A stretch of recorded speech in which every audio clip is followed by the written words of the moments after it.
মাদারকেসের আসামি মাদারকেসকে তাদেরকে বিচারপতি করলেন।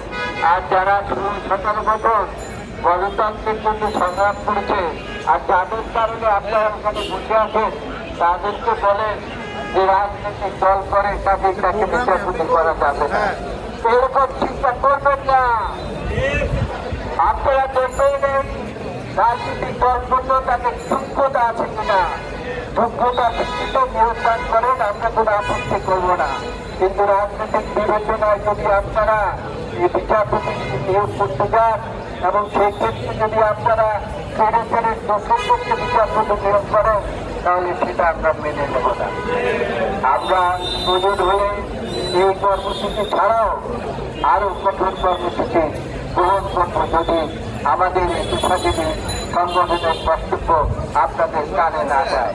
এই কথা বলে আমি আপনাদের আপনারা যারা এখানে উপস্থিত হয়েছেন এবং যারা বক্তব্য রেখেছেন, বিশেষ করে আমাদের এই নেতৃবৃন্দ তারা যে বক্তব্য রেখেছেন আমার বেশি বক্তব্য রাখা লাগে না, সেই জন্য আমি সকলকে ধন্যবাদ জানাচ্ছি।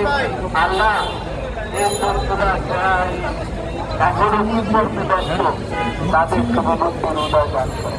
আল্লাহ।